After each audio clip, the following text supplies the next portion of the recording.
देखिए green TV YouTube पर भी, बस सब्सक्राइब करें और बेल आइकन दबाएं। नमस्कार, आप देख रहे हैं किसान बुलेटिन। मैं हूं आपके साथ प्राची तिवारी। आइए नजर डालते हैं खेती किसानी और ग्रामीण भारत से जुड़ी आज की जरूरी हेडलाइंस पर। बम्पर आवक से मक्का किसान परेशान, तुलाई के लिए धक्के खाने को हुए मजबूर। अब अपने खेतों में सब्जी के साथ बिजली पैदा करेंगे किसान, सरकार से सब्सिडी भी मिलेगी। चीनी मिल का पेराई सत्र शुरू होते ही डोंगे में कूदे किसान, की बकाया गन्ना भुगतान की मांग। जहां एक और देश में कई राज्यों में धान की फसल खराब होने से किसानों को बड़ा नुकसान हुआ है, तो वहीं दूसरी ओर मध्य प्रदेश के बैतूल में मक्का किसानों के पास इतनी पैदावार हो गई है कि उन्हें मंडी में प्रवेश करने के लिए घंटों इंतजार करना पड़ रहा है। मध्य प्रदेश के बैतूल में मक्के की बम्पर आवक को देखते हुए कृषि उपज मंडी में चारों तरफ मक्का ही मक्का दिखाई दे रहा है। इसे देखते हुए किसानों के लिए मक्का की उपज बेचना बेहद अब चुनौतीपूर्ण हो गया है। इन दिनों मक्का की आवक इतनी जबरदस्त हो गई है कि मंडी में 20,000 से भी ज्यादा बोरी उपज की आवक रही। आपको जानकर हैरानी होगी कि मंडी में किसानों की इतनी भीड़ इकट्ठी हो गई कि सुबह 10 बजे के बाद मंडी के मुख्य गेट से किसानों के वाहनों को अंदर जाने से रोक दिया गया। मंडी में प्रवेश रोके जाने की वजह से गेट के बाहर किसानों के वाहनों का जमावड़ा लग गया। मक्का किसानों की मौजूदगी का आलम इसी बात से लगाया जा सकता है कि मंडी के अंदर और बाहर दोनों तरफ भारी जाम लगा रहा। मक्का की फसल बेचने के लिए मंडी के बाहर इंतजार कर रहे सभी किसानों को देर रात तक अंदर प्रवेश देकर टोकन दे दिए गए। इसके बावजूद समय पर तुलाई न होने की वजह से किसानों को मंडी में इधर उधर धक्के खाने पड़ रहे हैं। दरअसल मक्के की आवक सप्ताह में 3 दिन रहती है। इसके लिए सोमवार, बुधवार और शुक्रवार का दिन रखा गया है, जिसकी वजह से किसानों को काफी दिक्कतों का सामना करना पड़ रहा है। वैसे तो किसान अपने खेतों में तरह तरह की फसल लगाते हैं और अनाज, फल और सब्जियों से लेकर औषधीय पौधों का उत्पादन भी किया जाता है, लेकिन अब किसान इन सभी के साथ बिजली पैदा भी कर सकेंगे। जी हां, दिल्ली में इसको लेकर तैयारियां चल रही हैं और कुछ एक जगह पर प्रयोग भी किया जा रहा है। सरकार की तरफ से इस कदम में सरकारी मदद भी मिलेगी और किसानों को सब्सिडी भी दी जाएगी। बिजली का इस्तेमाल किसान अपनी खेती बाड़ी के काम में करेंगे और ज्यादा बिजली होने पर वो उसे बेच भी सकेंगे। इससे उनकी आमदनी में इजाफा होगा। दरअसल दिल्ली में मुख्यमंत्री कृषि आय बढ़ोतरी परियोजना चलाई जा रही है। इसी के तहत खेतों में सोलर यूनिट्स स्थापित करने का काम भी शुरू किया गया है। तो देश में अपनी तरह की ये पहली परियोजना है। इसके अंतर्गत जमीन से 10 से 15 फीट की ऊंचाई पर सोलर पैनल्स स्थापित किए जाएंगे और इनके नीचे पहले की तरह ही खेती होती रहेगी। बीते कुछ सालों में किसानों की आमदनी में इजाफा करने के लिए काफी प्रयोग किए जा रहे हैं।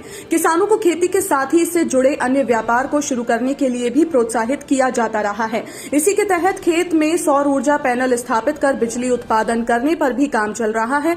दरअसल भारत में कुछ महीनों को छोड़कर पूरे साल पर्याप्त मात्रा में सूरज की किरणें धरती पर आती हैं, जिनका सही इस्तेमाल कर किसानों को सशक्त बनाया जा सकता है। भारत की भौगोलिक स्थिति की वजह से ही कृषि विशेषज्ञ इस परियोजना के सफल होने की उम्मीद जता रहे हैं। लखीमपुर खीरी में बजाज चीनी मिल का पेराई सत्र विधि विधान से शुरू हो ही पाया कि किसानों ने गन्ना भुगतान की मांग को लेकर प्रदर्शन शुरू कर दिया। इसके बाद किसान डोंगे में कूद गए और जमकर नारेबाजी करने लगे। किसानों की मांग है कि उन्हें पिछला बकाया भुगतान कराया जाए, उसके बाद ही मिल चलाई जाए। मगर इसके बाद भी ना तो किसानों की समस्या सुनी गई और ना ही उन्हें बाहर निकालने का कोई भी प्रयास प्रशासन के द्वारा किया गया। दरअसल चीनी मिल का पेराई सत्र शुरू तो बड़े ही धूमधाम से हुआ था। हवन पूजन के बाद चीनी मिल में पहले गन्ना लेकर आए किसानों के बैलों को माला पहनाकर किसानों को अंग वस्त्र, मीठा और दक्षिणा देकर सम्मानित भी किया गया था। उसके बाद दोपहर 1 बजे यूनिट हेड समेत तमाम मिल अधिकारियों ने नारियल फोड़कर डोंगे में गन्ना डाला, मगर गन्ना पड़ते ही किसान एकदम उग्र हो गए। राष्ट्रीय किसान मजदूर संगठन जिला अध्यक्ष कृष्ण वर्मा की अगुवाई में कई किसान डोंगे में कूद पड़े और नारेबाजी करने लगे। उनकी मांग थी कि पहले किसानों को पुराना भुगतान दिलाया जाए, उसके बाद चीनी मिल चालू की जाए। तो ये थी वो खबरें जिन्हें हमने आपको बताया विस्तार से। खबरें और भी हैं, तो आइए नजर डालते हैं छोटी बड़ी अपडेट्स पर भी। बिहार के किसान हरे चारे की कमी से काफी परेशान है। रबी फसलों की बुआई और खरीफ फसलों की कटाई का काम भी चल रहा है। इस वक्त पैसे की सबसे ज्यादा किसानों को जरूरत है, लेकिन चारे की कमी के कारण दुग्ध उत्पादन बिल्कुल घट गया है और किसानों की आमदनी काफी प्रभावित हुई है। बाढ़ प्रभावित सुपौल, कटिहार, मधुबनी, दरभंगा, वैशाली, बेगूसराय और समस्तीपुर जिलों में हरे चारे की कमी ने सैकड़ों किसानों को अपने मवेशी बेचने के लिए मजबूर कर दिया है। मवेशी पालकों ने बताया कि इस साल की शुरुआत तक सूखे चारे की कीमत 500 से 600 रुपए प्रति क्विंटल थी, जो बाद में बढ़कर 900 से 1000 रुपए प्रति क्विंटल हो गई। बिहार राज्य दुग्ध सहकारी संघ लिमिटेड के अधिकारियों के अनुसार राज्य में दैनिक दूध खरीद पिछले साल के 17-18 लाख लीटर से घटकर अब सिर्फ 8 से 10 लाख लीटर रह गई है। पंजाब के किसान डीएपी की कमी से बेहद परेशान है। खाद की उपलब्धता न होने से गेहूं और आलू की बुआई पर सबसे ज्यादा असर पड़ा है। वर्तमान में राज्य में 70,000 टन डीएपी की कमी है। डीएपी दुनिया में सबसे व्यापक तौर पर इस्तेमाल होने वाली खाद है। हालांकि इसके लिए विकल्प भी मौजूद हैं और पंजाब के किसान अभी इन्हीं विकल्पों का इस्तेमाल कर रहे हैं। तो किसान डीएपी की जगह नाइट्रोजन, फास्फोरस और पोटेशियम खाद का इस्तेमाल इस समय कर रहे हैं। इसके अलावा उनके पास सिंगल सुपर फॉस्फेट का भी विकल्प है। एनपीके डीएपी के मुकाबले महंगा है, लेकिन एसएपी और डीएपी की कीमत लगभग बराबर ही है। पंजाब सरकार ने इस साल 26 जनवरी को दिल्ली में ट्रैक्टर रैली के दौरान हिंसा के बाद गिरफ्तार किए गए 83 आरोपियों के लिए आर्थिक मदद का ऐलान किया है।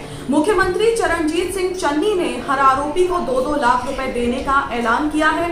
चन्नी के इस कदम से केंद्र सरकार और पंजाब सरकार के बीच नए जंग की शुरुआत हो सकती है। 3 कृषि कानूनों के खिलाफ किसान एक साल से दिल्ली की सीमा पर प्रदर्शन कर रहे हैं, जिनमें अधिकतर पंजाब और हरियाणा से हैं। केंद्र सरकार जहां कानून में बदलाव को राजी है, तो किसान तीनों कानूनों को खत्म करते हुए एमएसपी पर कानून लाने की मांग कर रहे हैं। कई दौर की बातचीत के बाद भी फिलहाल दोनों पक्षों में बातचीत लंबे समय से बंद है। आज के किसान बुलेटिन में फिलहाल इतना ही। आप स्वस्थ रहिए और अपना ध्यान जरूर रखिए। फिलहाल मुझे दीजिए इजाजत। नमस्कार। देखिए ग्रीन टीवी यूट्यूब पर भी, बस सब्सक्राइब करें और बेल आइकन दबाएं।